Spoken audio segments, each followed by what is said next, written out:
Saya sungguh mempercayai bahwa segala sesuatu yang kita jalani dalam kehidupan kita sampai pada hari ini, semuanya oleh karena Tuhan beserta dengan kita. Berjalan dalam kemenangan Tuhan sebagai manusia baru, dan kita juga sebagai pahlawan yang memiliki sikap yang benar sebagai seorang yang menghadapi segala tantangan, rintangan, bahkan Alkitab menyebut bahwa kehidupan kita adalah sebuah peperangan. Dan oleh karena itu, sebagai seorang anak Tuhan, kita sungguh-sungguh memiliki keyakinan bersama dengan Tuhan kita pasti menang. Amin. Mari kita katakan sama-sama bersama dengan Tuhan. Saya pasti menang. Saya pasti menang. Dan itulah janji Tuhan, walaupun kondisi yang kita alami mungkin sedang dalam pergumulan, tetapi iman memberikan kita jaminan. Ya. Iman memberikan kita kemenangan. Ya. Karena firman Allah berkata, jadilah sesuai dengan iman. Amin. Kemenangan kita bukan ditentukan semata-mata oleh kehidupan dan keberadaan kita, tetapi Tuhan bersama-sama dengan kita tetap melakukan bagian kita. Kemenangan kita ditentukan oleh kehidupan kita sebagai posisi sebagai manusia ciptaan baru. Kemenangan kita ditentukan oleh kuasa Roh Kudus yang sedang bersama-sama dengan kita. Kemenangan kita ditentukan oleh karena kita hidup dalam firman Tuhan secara akurat. Karena setiap orang yang melakukan firman, dia pasti akan menikmati janji Tuhan yang terjadi dalam kehidupannya. Ya. Berbicara tentang kemenangan sebagai ciptaan baru, kita sudah belajar bersama-sama dalam beberapa waktu yang sudah kita lewati ini, bahwa bersama dengan Tuhan kita pasti akan mengalami perubahan. Katakan sama-sama, bersama dengan Tuhan. Sama dengan Tuhan. Saya pasti mengalami perubahan sesuai dengan firman. Ketika kita berubah sesuai dengan firman, Alkitab memberikan jaminan kita pasti menerima semua janji-janji Allah di dalam firman-Nya itu. Ketika kita membicarakan tentang manusia ciptaan baru, ada beberapa perubahan yang terjadi dalam kehidupan kita. Perubahan yang pertama adalah perubahan paradigma kita. Cara berpikir kita mengalami perubahan. Tentunya perubahan yang semakin baik sesuai dengan apa yang firman Tuhan katakan. Perubahan yang berikutnya adalah perubahan secara kerohanian kita. Kemudian juga perubahan prioritas kehidupan. Perubahan bagaimana relasi kita dengan Allah akan mengalami perubahan. Bagaimana relasi kita terhadap sesama kita akan mengalami perubahan. Dan juga bagaimana pandangan kita terhadap berkat Tuhan dalam kehidupan kita akan mengalami perubahan. Berkat Tuhan berbagai aspek. Mungkin kedudukan, bisa kekuasaan yang diberikan, bisa uang ataupun kekayaan yang Tuhan berikan. Semuanya akan mengalami perubahan. Karena kita tahu bahwa semuanya berasal dari Tuhan dan dipersembahkan untuk alat kemuliaan Tuhan kembali. Dan dalam beberapa waktu ini kita sedang belajar bagaimana terjadinya perubahan karakter. Ada 9 karakter Kristus yang harus ada di dalam kehidupan kita. Mari kita ingat kembali. Yang pertama, kasih. Yang kedua, sukacita. Yang ketiga, damai sejahtera. Yang keempat, Kemurahan. kebaikan. Yang kelima, kelemah lembutan, penguasaan diri. Apalagi Kemurahan. yang terlewat, kesabaran, kesetiaan, ya, kemurahan. Semua itu bisa terjadi kalau kita sebagai manusia ciptaan baru. Karena apa? Karena ketika kita sudah menjadi ciptaan baru, semuanya Tuhan taruh di dalam hidup kita. Amin. Tapi tinggal dimunculkan. Tapi kalau kita diamkan, dia tidak akan bertumbuh. Oleh karena itu 9 paruh ini harus membutuhkan kesensipilan kita, keseriusan kita, dan juga latihan-latihan kita untuk menghadapi berbagai masalah. Kalau kita mau berbuat sabar, kira-kira yang terjadi apa? Ini kita review sedikit. Kalau kita buat sabar, kira-kira yang terjadi apa? Senang terus, tidak ada persoalan? Tidak ya. Tentunya ada banyak pergumulan yang akan terjadi di hidup kita sehingga buah sabar itu akan bertumbuh dan akan mengalami perkembangan.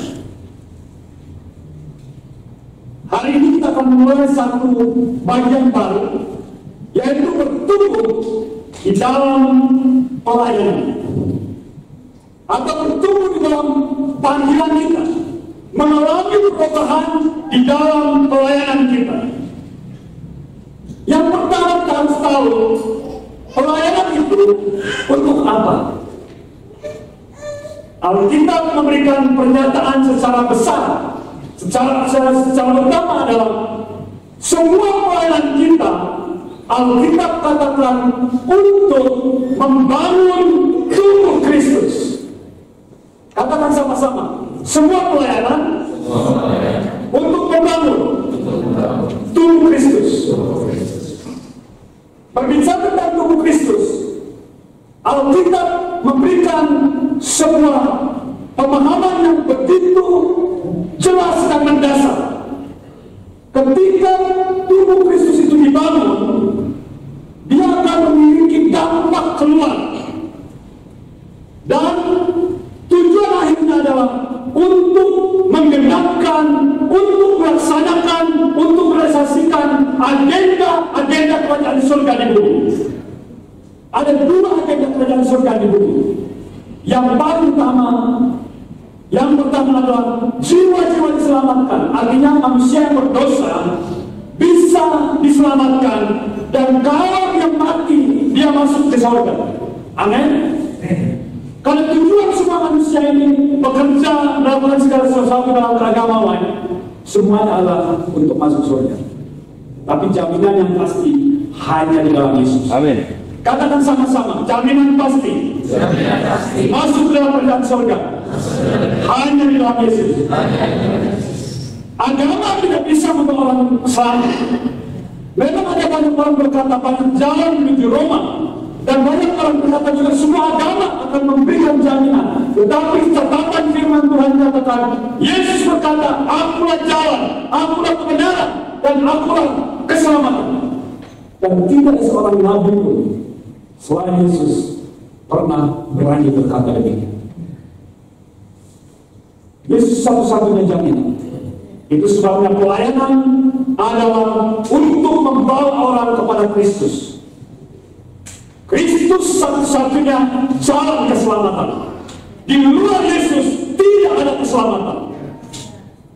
Oleh karena itu, Yesus Kristus terus membicarakan hal ini ketika dia ada di bumi dan juga oleh semua rasul-rasulnya. Dan kita sebagai murid Kristus meneruskannya sampai akhir dunia ini. Yang kedua, tujuan yang paling utama adalah untuk membuat segala sesuatu dipulihkan. Dan Alkitab menyatakan ketika kedua hal ini sudah terjadi, maka itulah hari kiamat. Sekarang ini banyak orang yang akan memprediksi hari kiamat. Jangan percaya. Apalagi orang yang sudah mulai berani berkata jam sekian, harinya, bulannya, tahunnya, jangan pernah percaya. Karena Alkitab jelas berkata tidak seorang pun yang tahu, termasuk Yesus Kristus sebagai kapasitasnya sebagai seorang anak. Dia tidak tahu. Artinya bukan dia tidak tahu, pengetahuannya ada, tetapi hak untuk menyatakannya adalah Bapa di surga. Dan oleh karena itu, melayani Tuhan adalah untuk melaksanakan pembangunan tubuh Kristus. Di luar itu, pelayanan bukan merupakan sebuah tujuan utama yang lain. dalam membangun tubuh Kristus ini, Allah memberikan pemimpin. Pemimpin itu, kalau kita lihat di dalam Efesus 4 ayat 11 dan 12, ada rasul, ada nabi, ada penginjil, ada gembala, ada pengajar. Dan oleh sebagian banyak orang menyebutnya sebagai 5 jabatan kepemimpinan di dalam kepemimpinan rohani. Tetapi ada juga beberapa orang yang menafsirkannya dengan melihat fungsi, sehingga disebut 4. Jabatan sebagai seorang nabi, berfungsi sebagai nabi, sebagai rasul, sebagai penginjil, gembala dan pengajar disebut satu bagian.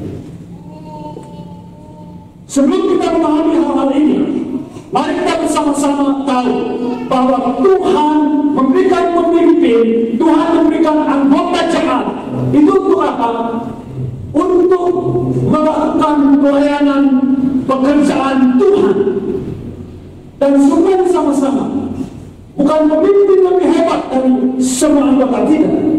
Kalau kita katakan yang memperlengkapi adalah pemimpin, yang melayani adalah jemaat. Tetapi ini kebalik. Makanya di beberapa bagian gereja di mana gereja mayoritas, akhirnya melayani itu dibebankan kepada hamba Tuhan full time. Bahkan di beberapa gereja, termasuk gereja kita, yang pimpin pujian di sini orang-orang yang sekolah belum biasa kita. Ada ya. Jadi tidak berhak yang lain naik mimbar istilahnya. Ya.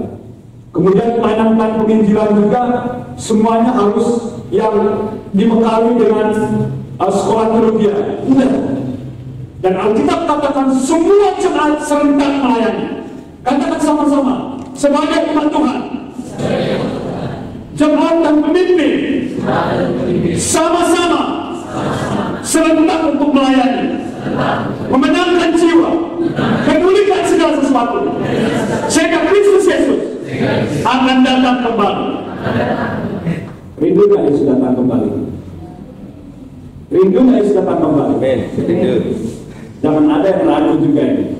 Siapa tahu ada yang ragu. Ada yang berpikir, pas saya katakan seperti langsung berpikir, aduh belum selesai kuliah. Ada juga yang bilang, ini belum nikah, ya, belum kerja. Saya mau beritahu kepada kita semua, Yesus tidak pernah menunggu kita kelar melakukan segala sesuatu. Oleh karena itu berjaga-jaga. Karena Yesus datang pada waktu yang tidak kita duga. Oleh karena itu, jangan berkata aku muda, aku masih panjang umurku.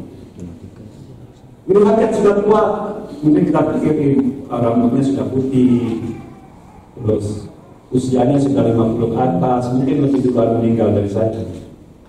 Jangan pernah berpikir demikian.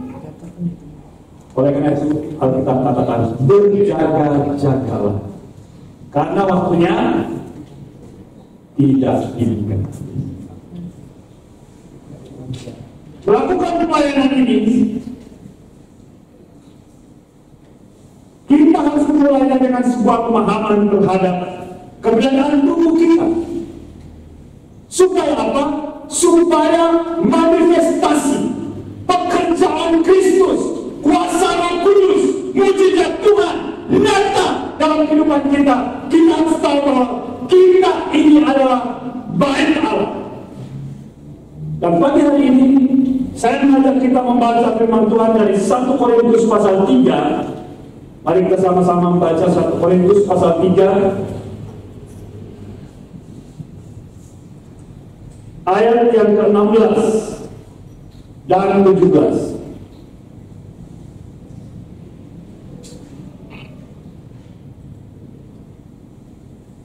Saya ajak kita semua berdiri.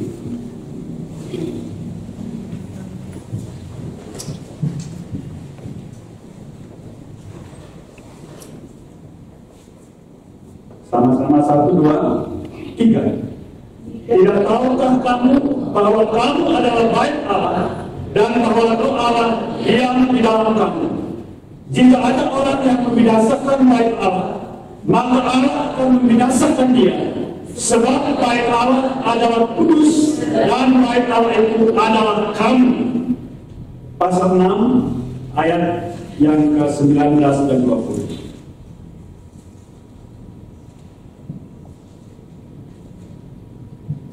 Mari sama-sama.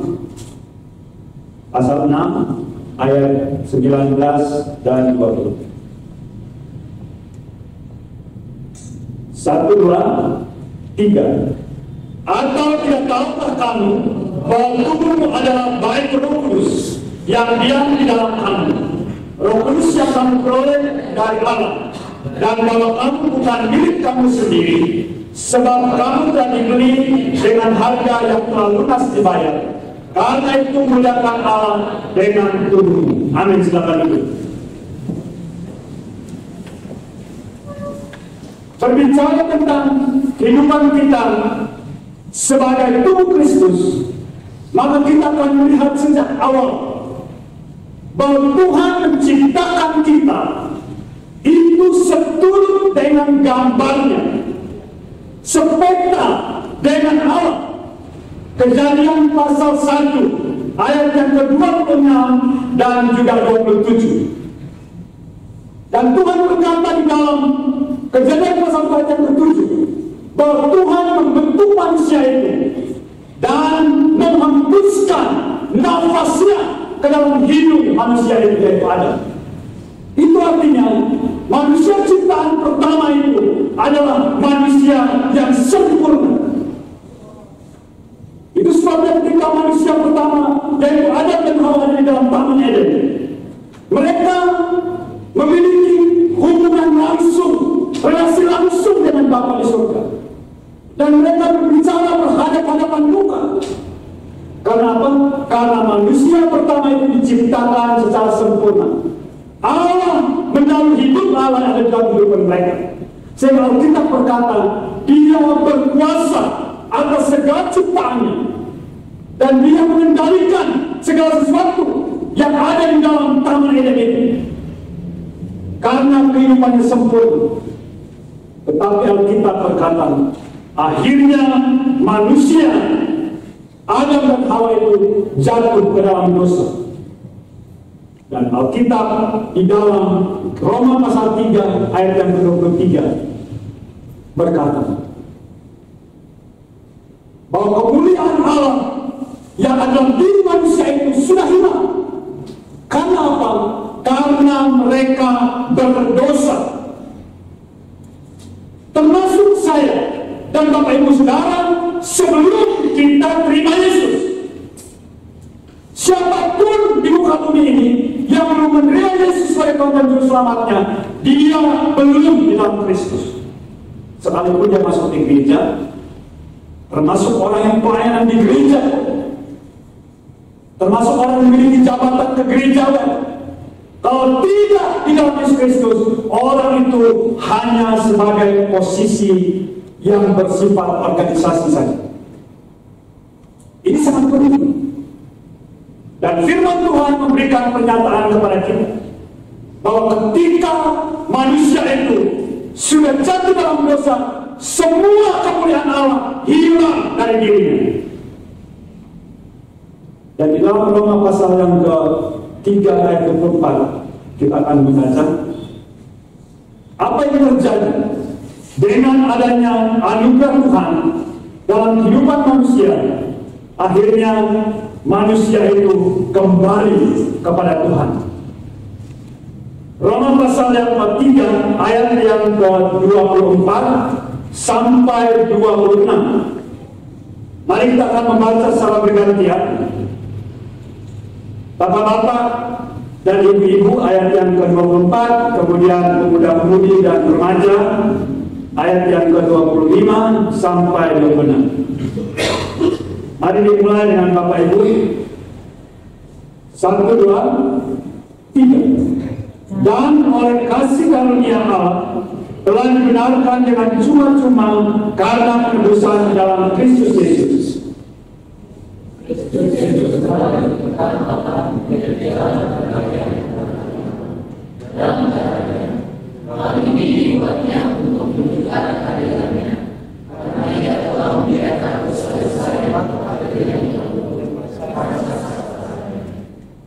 Maksudnya ialah untuk menunjukkan kehadirannya pada masa ini, supaya nyata bahwa ia benar dan juga membenarkan orang yang percaya kepada Yesus. Ini sangat jelas. Kemudian orang itu hilang, tapi anugerah Tuhan di dalam Yesus Kristus kita diselamatkan. Ketika kita sudah diselamatkan, maka firman Tuhan memberikan perkataan kepada kita, kita adalah baik Allah. Katakan sama-sama, saya baik Allah. Katakan sekali lagi, saya baik Allah. Membicarakan tentang baik Allah, istilah baik Allah itu sudah mulai di dalam perjanjian lama. Perjanjian lama awalnya tidak baik Allah, tapi kemah Allah. Kapan kemah Allah itu ada? Kalau kita perhatikan, kemah Allah itu mulai ada ketika bangsa Israel keluar dari Mesir di padang gurun selama 40 tahun. Mereka dikatakan oleh Alkitab, Musa diperintahkan oleh Tuhan supaya membuat kemah suci. Kemah suci ini tujuannya apa? Dalam kitab Keluaran pasalnya yang ke-25 ayat 8 dan 9, Keluaran 29 ayat 46 dikatakan, kemah suci ataupun kemah Allah pada masa Musa sampai kepada masa Yosua itu tempat berdiamnya Allah, tempat hadirnya Tuhan, tempat Allah pencipta langit dan bumi menyatakan dirinya. Ketika Tuhan hadir, segala sesuatu akan berubah. Mari kita katakan sama-sama, ketika Tuhan hadir, segala sesuatu mengalami perubahan. Termasuk kehidupan kita saat ini. Ya. Ketika Tuhan datang, ketika Tuhan hadir, ketika Tuhan ada, segala sesuatu bisa berubah. Ya. Kemudian berubah namanya menjadi baik Allah. Kalau kita perhatikan di dalam 1 Raja-Raja pasal 9 ayat 1 sampai 3, kita akan baca firman Tuhan ini. 1 Raja-Raja. Ya, ini kita sedang membaca firman Tuhan masih di perjanjian lama ya, dalam pembacaan rutin semua Jumat. 1 Raja-Raja pasal yang ke-9.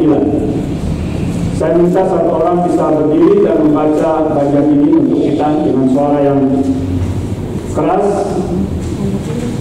supaya bisa kita dengar semua. 1 Raja-Raja pasal 9 ayat 1 sampai yang ketiga. Ya, silakan. Terima kasih Bu Marlin.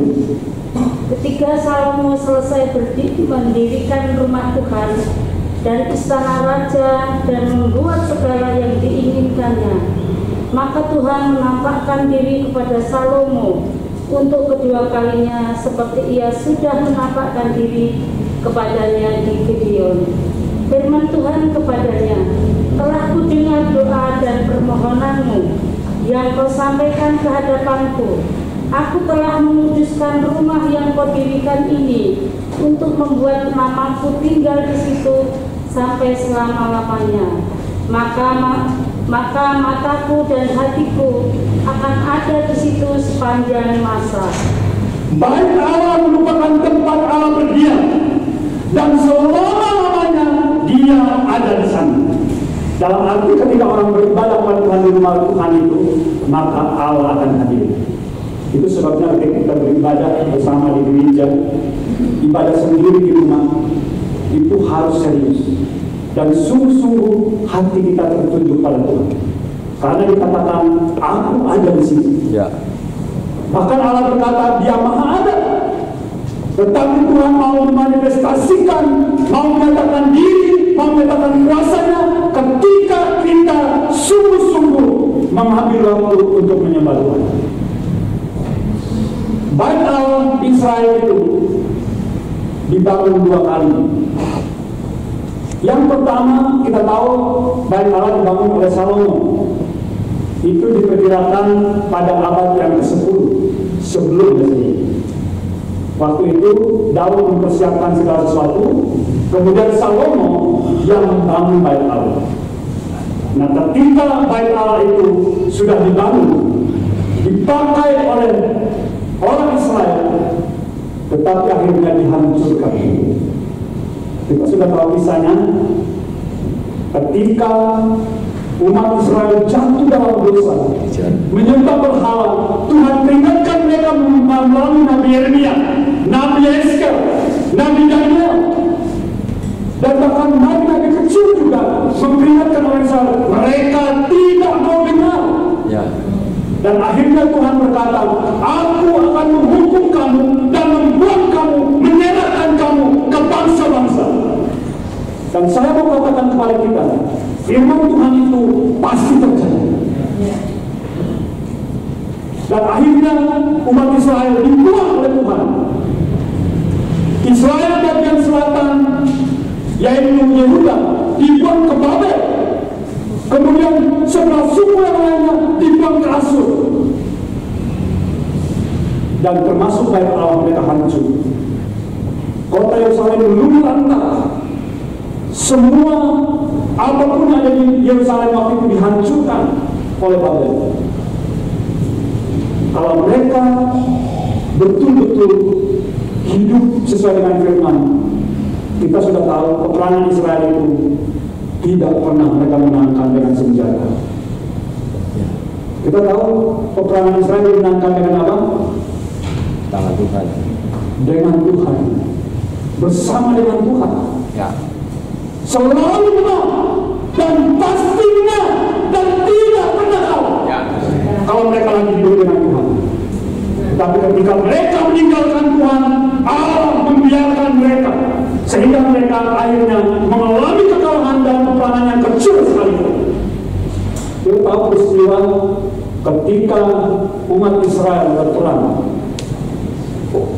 untuk pertama kali mereka menghancurkan tembok Yeriko dengan keliling-keliling, Sangkakala, nyanyi, berteriak, selesai.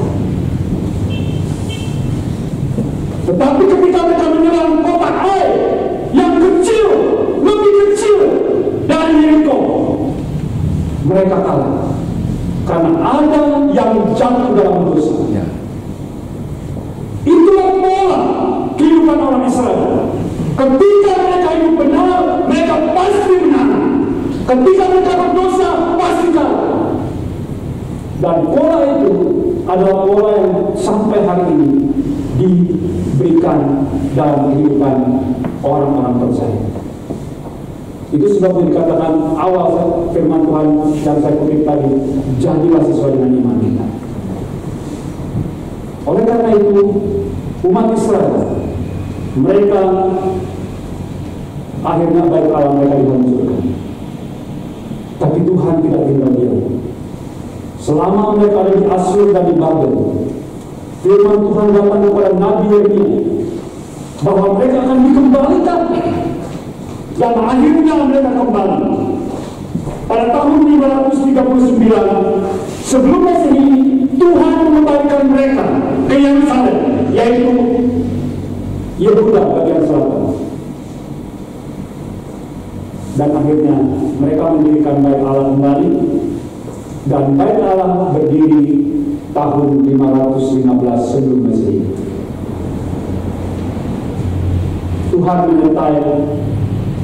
Ini didirikan kembali adalah oleh bangsa Yehuda saja. Kalau yang dulu Bait Allah Salomo itu didirikan oleh semua Israel bersama-sama. Karena waktu itu mereka belum pecah. Kita tahu perpecahan yang terjadi itu, pertama Raja Saul, Raja Daud, Raja Salomo masih bersama-sama. Kemudian ketika anaknya Salomo, Rehabiam memerintah, akhirnya pecah. 11 suku dipimpin Yerobeam dan 1 suku Yehuda dipimpin oleh Rehabiam. Nah, di Israel, di tempatnya Raja Rehabiam inilah tempat bait Allah itu. Setelah didirikan, apakah tidak mungkin hancur? Hancur lagi. Ketika umat Israel itu melakukan dosa, hancur lagi. Bait Allah yang didirikan tahun selesai 1515 sebelum Masehi. Dan hancurnya itu tahun 70 Masehi. Kita tahu dalam Injil Matius pasal 24 ayat 1 sampai ayat yang kedua, Yesus berkata, suatu waktu bait Allah ini akan dirobohkan. Dan mungkin Israel waktu itu nggak mungkin, tetapi akhirnya benar terjadi. Yerusalem diserang oleh kepemimpinan Jenderal Titus dan akhirnya runtuh bait Allah Israel yang kedua. Sampai sekarang bait Allah Israel masih ada. Yang sudah pernah pergi ke Israel sampai ya? Ada yang sudah pernah pergi ke Israel? Ada? Belum ya?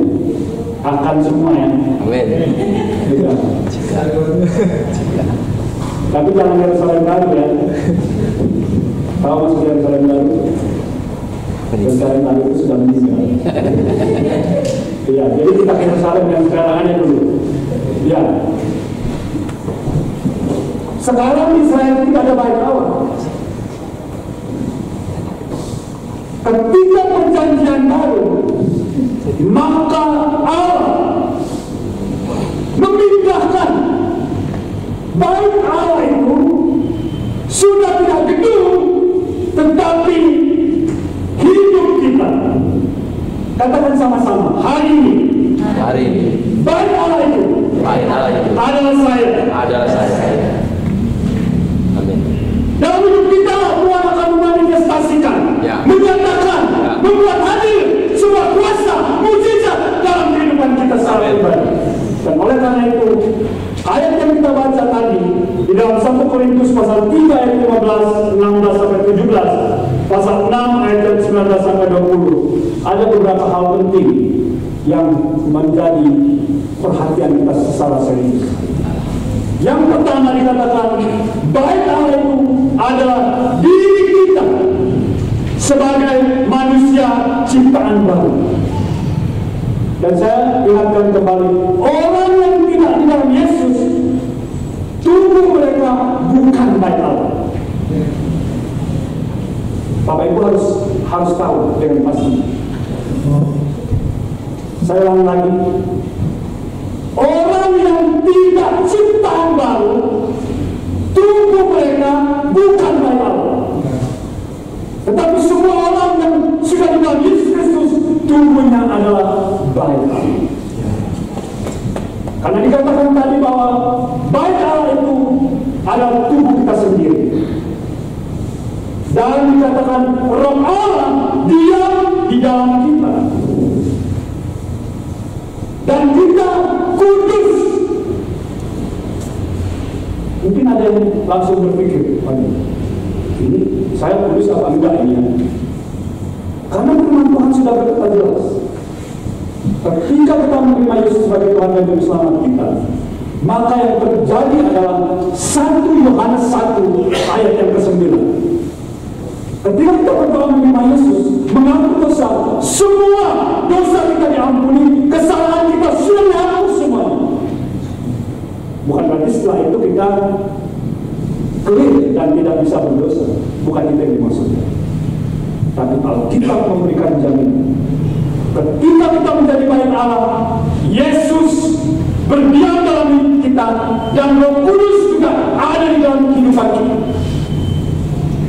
Nah, kata berdiam itu membuat banyak orang melihat itu sebuah hal yang pasif. Bukan. Alkitab memberikan pernyataan Roh Kudus itu bekerja dengan gaya dinamik. Ya, jadi pekerjaan Roh Kudus itu seperti dinamik. Itu sebabnya orang di dalam Tuhan itu tidak pernah loyo. Orang yang tidak pernah patah semangat. Orang yang tadi tidak pernah putus asa. Ketika gagal sudah selesai. Ketika mengalami kebuntuan sudah mundur. Orang yang ada dalam Kristus itu seharusnya dia seperti kumparan dari dinamo, yaitu ledakan dinamik. Makanya kalau ada orang percaya ketemu lagi, loyo lagi, terus seperti apa ya, mukanya itu tidak berpengharapan. Yang mungkin saat ini saudara sedang mengalami bertemu dengan dosen yang tidak baik, barangkali. Jangan-jangan bukan dosennya yang kurang baik, saudaranya yang kurang aktif. Bekerja juga seperti itu. Apapun yang kita lakukan sebagai orang percaya, karena Roh Kudus ada dalam kehidupan kita, kita seharusnya selalu memiliki kehidupan yang dinamis. Ya. Kehidupan kita selalu mengalami pertumbuhan, perkembangan. Itu sebabnya saya sering katakan, kehidupan rohani orang percaya seperti anak tangga, naik terus naik dan tidak pernah datar. Kalau datar berarti ada sesuatu yang salah di sana. Ada ketidakakuratan yang sedang kita lakukan. Nah, oleh karena itu, firman Tuhan ini memberikan kepada kita bahwa Roh Allah ada di dalam diri kita. Mari kita sama-sama katakan, Roh Allah ada di dalam hidup saya. Ada di dalam hidup saya. Itu lebih dari segala-galanya. Ya.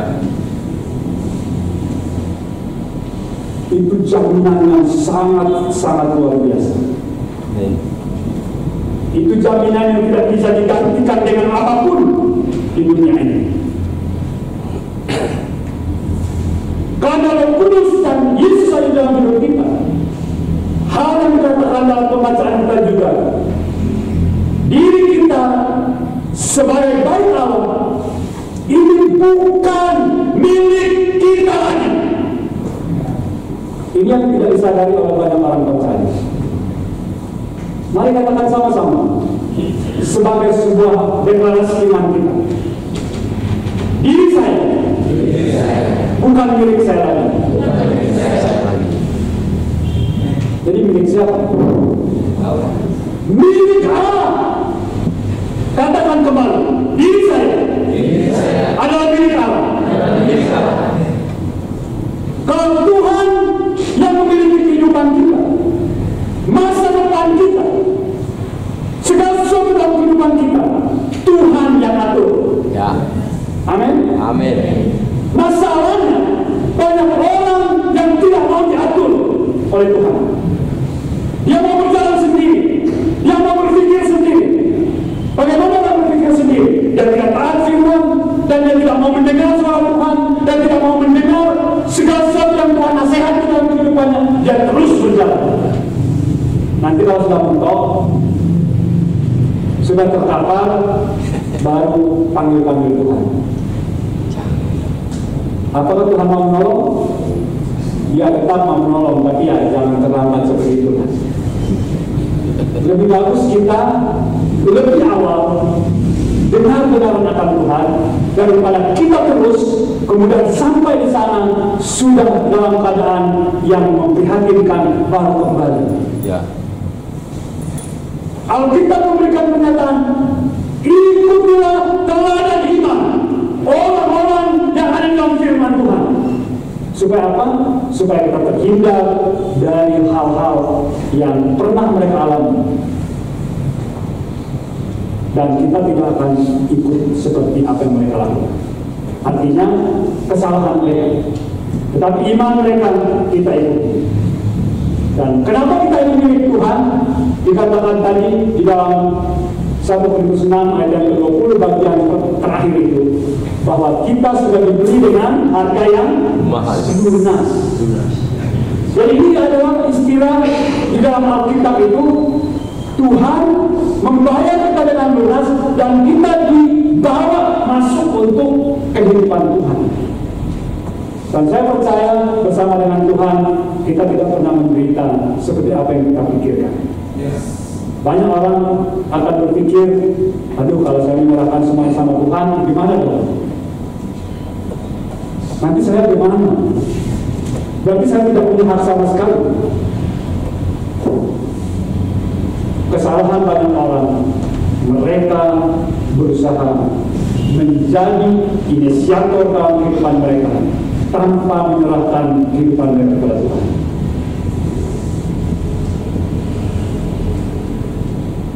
Yang keempat, dalam pembacaan kita dikatakan diri kita adalah bait Allah untuk tujuan kemuliaan Allah.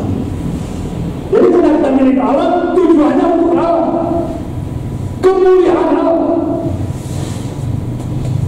Dan kemudian Tuhan itu akan membawa kita juga dimuliakan. Benar ya? Kalau Allah membawa kita kepada kemuliaan Tuhan, berarti orang yang ikut dalam rencana Tuhan itu juga dimuliakan Tuhan.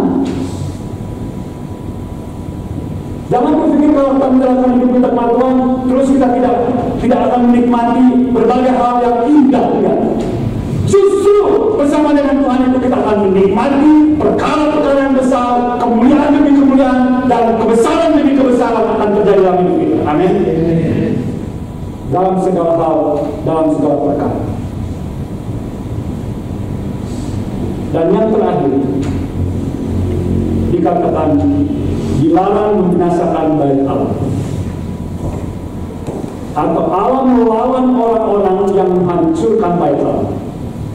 Mari katakan sama-sama, Allah melawan orang-orang yang menghancurkan, yang membinasakan bait Allah. Jadi jangan sampai kita berpikir kalau ada orang yang melakukan kecurangan kepada diri saudara sebagai bait Allah, Allah diam, tidak pernah. Karena dikatakan di sini tadi, siapa yang membinasakan bait Allah, siapa yang merusak bait Allah, siapa yang menyerang bait Allah, siapa yang mau membuat bait Allah itu akan mengalami masalah, dia pasti akan mendapat masalah. Karena yang melawan dia bukan manusia, tetapi Allah pemilik kita. Ya. Dan inilah jaminan yang dikatakan di sini.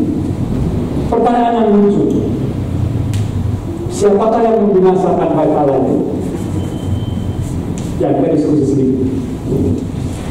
Kira-kira siapa yang bisa menghancurkan bait Allah? Ya,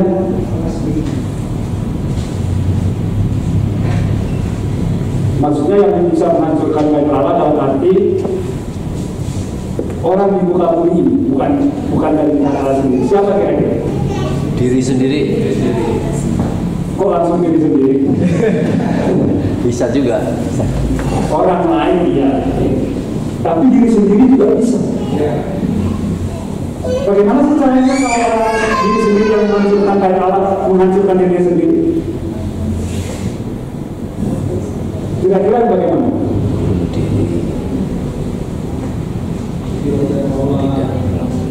Apa Pak? Hidup tidak sesuai aturan normal. Ya, hidup tidak sesuai dengan aturan normal firman ya. Kita berbicara tentang aturan ya.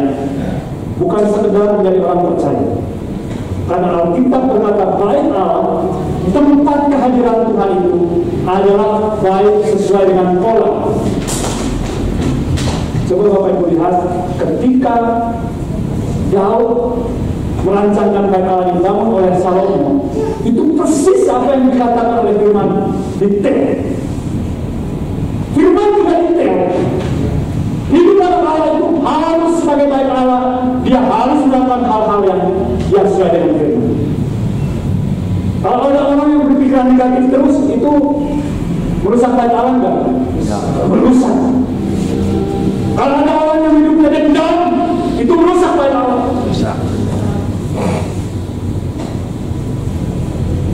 itu terdiri dari roh, jiwa, dan raga. Ada juga yang menghancurkan bait Allah fisik? Ya. Ada. Sedang dilakukan sekarang. Banyak yang melakukan. Tidur tidak teratur, makan tidak teratur, makan semaunya. Ngerti ya, makan semaunya. Mukbang. Kaki meja dan semua. Ini istilah orang apa ya? Istilah orang timur. Kaki meja dan semua dimakan. Karena dia bilang, kan sudah didoakan dalam nama Yesus. Iya.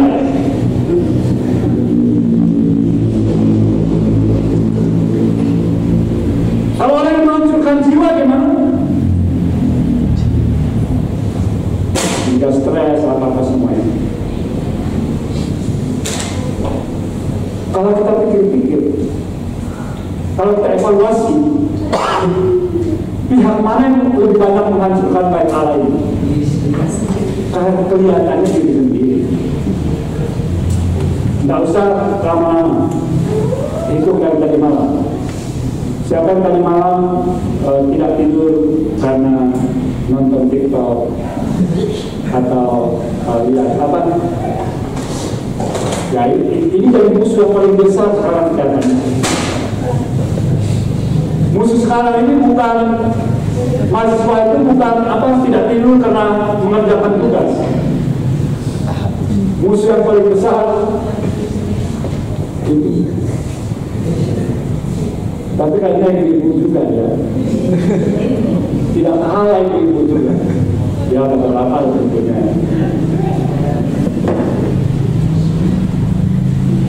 Ini harus buah-buahnya harus muncul. Buah apa?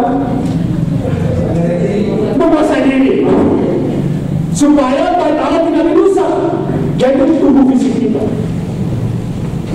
Mari kita sebagai orang percaya betul-betul tahu bahwa sebelum kita masuk dalam sebuah pelayanan sesuai dengan jawatan yang Tuhan berikan, kita harus memastikan kita tubuh Allah, bait Allah yang sehat. Bait Allah yang sehat akan tempat Allah menyatakan kuasanya. Bait Allah tempat Tuhan menyatakan kehidupan yang penuh dengan mujizat. Kemuliaan demi kemuliaan akan terjadi. Tuhan mau melalui panggilan hidup kita masing-masing, Allah dimuliakan, Tuhan ditinggikan. Ya. Mari kita menata bait Allah, di mana Tuhan hadir. Istilah yang dikatakan dalam kitab Keluaran tadi, Allah akan hadir dan berdiam selama-lamanya ada di sana. Ya. Dan juga menyatakan kemuliaan, kebesarannya ada di dalam bait Allah itu. Mari kita berdiri sama-sama, kita katakan dengan iman kita. Saya percaya sesuai dengan firman, saya adalah bait Allah.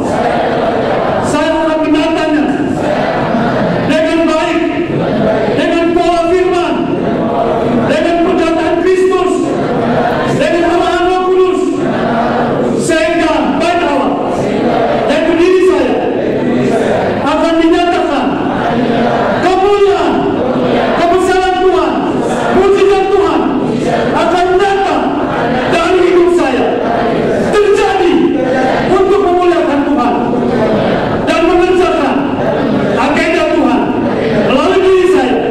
Keselamatan jiwa akan ada melalui hidup saya.